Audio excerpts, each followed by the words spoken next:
Y vi otro ángel volar en medio del cielo, que tenía el evangelio eterno para predicarlo a los moradores de la tierra, a toda nación y tribu y lengua y pueblo, diciendo en alta voz: temed a Dios y dadle gloria, porque la hora de su juicio ha venido, y adorad a aquel que hizo el cielo y la tierra y el mar y las fuentes de las aguas.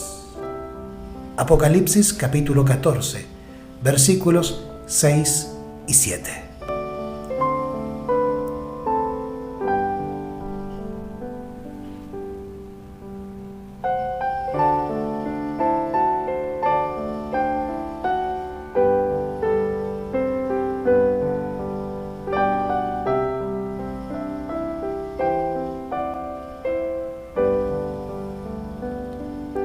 Cristo, el legislador, porque el Eterno es nuestro juez, el Señor es nuestro legislador, el Eterno es nuestro Rey, Él mismo nos salvará.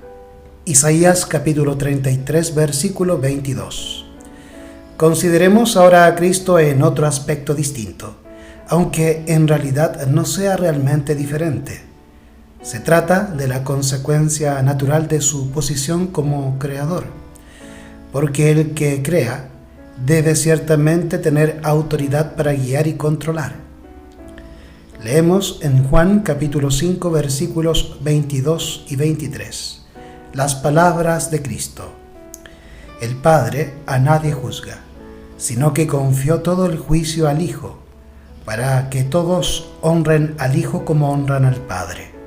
Como Cristo es la manifestación del Padre en la creación, así es también la manifestación del Padre legislando y ejecutando la ley.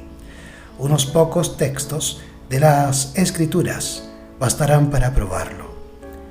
En Números capítulo 21, versículos 4 al 6, tenemos el relato parcial de un incidente sucedido mientras los hijos de Israel estaban en el desierto. Es este: después partieron del monte Hor, camino del Mar Rojo, para rodear el país de Edom, y el pueblo se impacientó por el camino, y hablaron contra Dios y contra Moisés. ¿Por qué nos hiciste subir de Egipto para morir en este desierto, donde no hay pan ni agua? Ya estamos cansados de este pan tan liviano.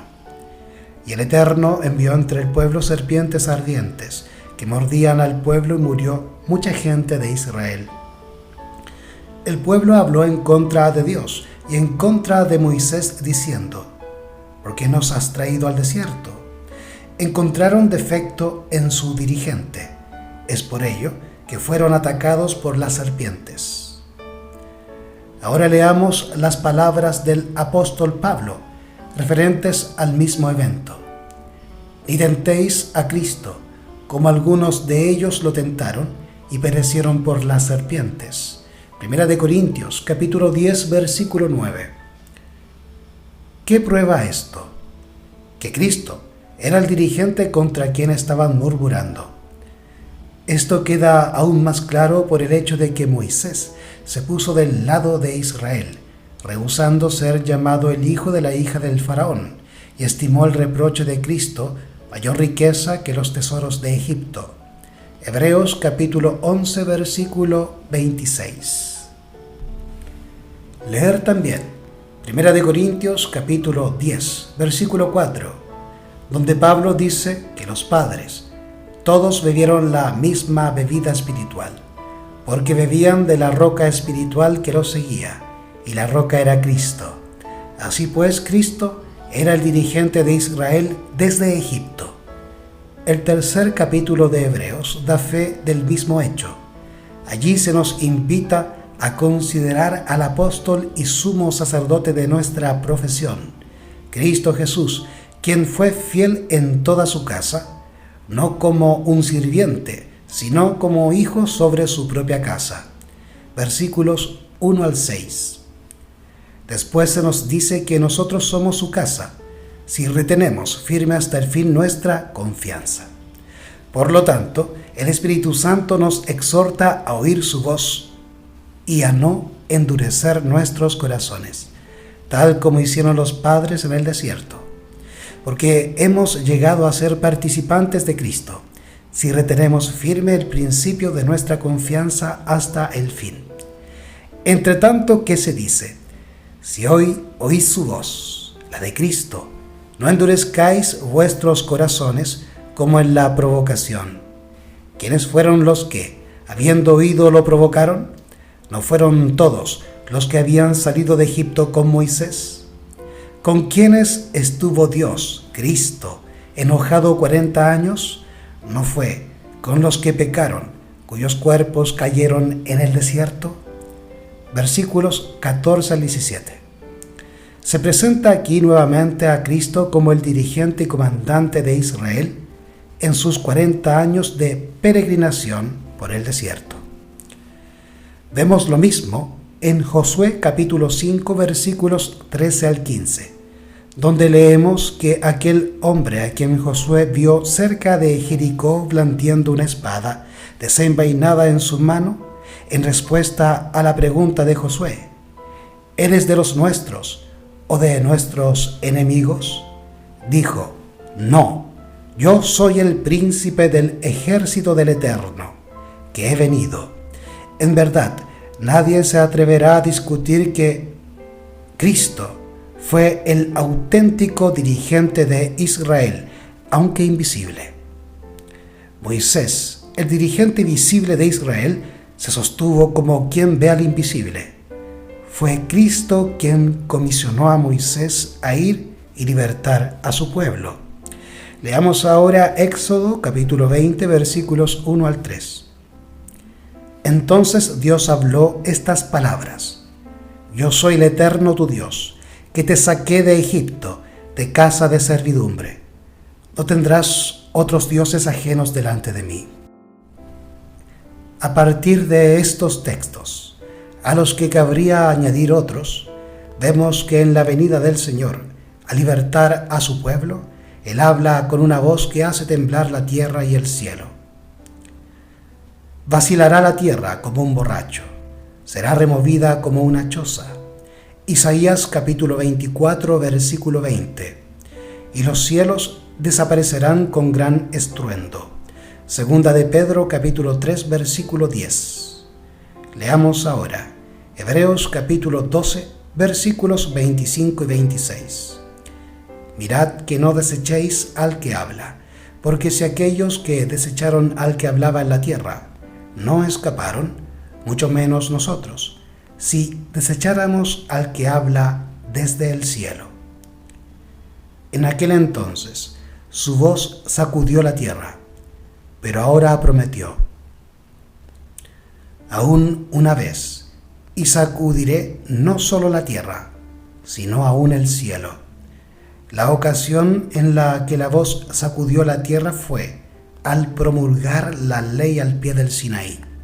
Éxodo capítulo 19 versículos 18 al 20 y Hebreos capítulo 12 versículos 18 al 20. Un acontecimiento sobrecogedor sin paralelo hasta hoy, y que no lo tendrá hasta que el Señor venga con todos los ángeles del cielo a salvar a su pueblo.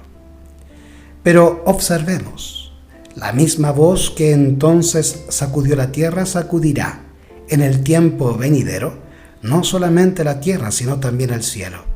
Y hemos visto que es la voz de Cristo que atronará hasta el punto de hacer temblar el cielo y la tierra, en el desenlace de su controversia con las naciones. Por lo tanto, queda demostrado que fue la voz de Cristo la que se hizo oír en el Sinaí, proclamando los 10 mandamientos. Esto coincide exactamente con la conclusión lógica de lo ya comentado a propósito del Cristo como creador y hacedor del sábado. En efecto, el hecho de que Cristo sea parte de la divinidad, poseyendo todos los atributos de ella, igual al Padre a todo respecto como creador y legislador, es la razón básica del poder de la expiación. Solamente así es posible la redención. Cristo murió para llevarnos a Dios, Primera de Pedro capítulo 3 versículo 18. Pero si le hubiera faltado un ápice para ser igual a Dios, no nos hubiera podido traer a Dios. La divinidad significa la posesión de los atributos de la deidad. Si Cristo no hubiese sido divino, entonces habríamos tenido solamente un sacrificio humano. Poco importa que se conceda el que Cristo fuese la más grande inteligencia creada en el universo.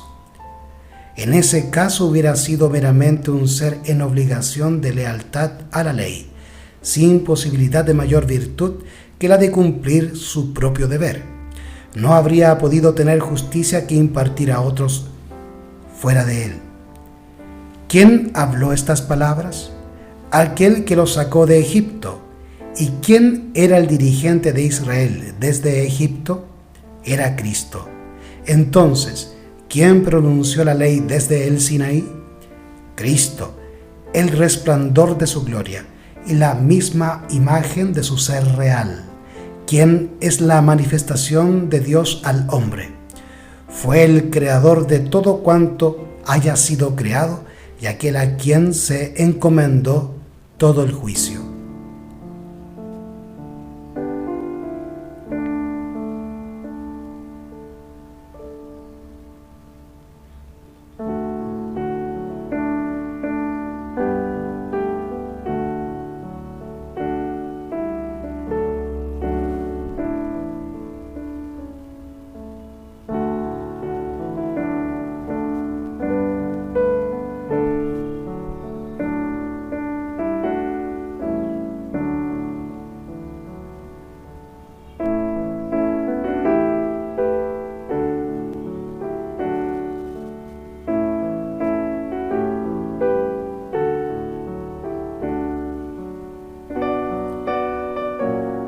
Hay otra forma de demostrar este punto. Cuando el Señor venga, será con aclamación. Primera de Tesalonicenses capítulo 4 versículo 16. Su voz penetrará las tumbas y resucitarán los muertos. Juan capítulo 5 versículos 28 y 29. El Eterno bramará desde lo alto, desde su santa morada dará su voz. Bramará con fuerza contra su tierra. Canción de lagareros cantará contra todos los habitantes de la tierra. El estruendo llegará hasta el fin de la tierra, porque el Eterno tiene juicio contra las naciones. Él es el juez de toda carne y entregará a los impíos a espada, dice el Eterno. Jeremías capítulo 25. Versículos 30 y 31. Comparando esto con Apocalipsis capítulo 19 versículos 11 al 21, donde Cristo, como comandante de los ejércitos celestiales, el Verbo de Dios, Rey de reyes, Señor de señores, sale a pisar el lagar del vino del furor de la ira del Dios Todopoderoso, destruyendo a todos los impíos. Reconocemos que es Cristo quien brama desde su morada contra todos los habitantes de la tierra al entrar en controversia con las naciones. Joel añade algo más al decir: el Eterno bramará desde Sión, tronará desde Jerusalén, y temblarán el cielo y la tierra. Joel capítulo 3 versículo 16. Hay una distancia infinita entre el más exaltado ángel que jamás haya sido creado y Dios. Por lo tanto, el ángel más exaltado que quepa imaginar no podía levantar al hombre caído y hacerlo partícipe de la naturaleza divina. Los ángeles pueden ministrar, pero solo Dios puede redimir. A Dios sean dadas gracias de que somos salvos, por la redención que hay en Cristo Jesús, en quien habita toda plenitud de la divinidad corporalmente y quien es, por lo tanto, capaz de salvar hasta lo sumo a los que vienen a Dios por él. Juan capítulo 14 versículo 6. Esta verdad contribuye a un más perfecto entendimiento de la razón por la que se denomina a Cristo el Verbo de Dios. Es por medio de él que la voluntad y el poder divinos se dan a conocer a los hombres. Es Él el portavoz de la divinidad, por así decirlo, la manifestación de Dios. Es Él quien declara y da a conocer a Dios al hombre. Agradó al Padre que en Él morara toda plenitud, y así el Padre no es relegado a una posición secundaria, como algunos imaginan cuando Cristo es exaltado como creador y legislador, porque la gloria del Padre brilla precisamente a través del Hijo. Siendo que Dios se da a conocer solamente a través de Cristo, es evidente que el Padre no puede ser honrado como debiera serlo por aquellos que dejan de exaltar a Cristo. Como él mismo dijo, el que no honra al Hijo, no honra al Padre que lo envió. Juan capítulo 5, versículo 23.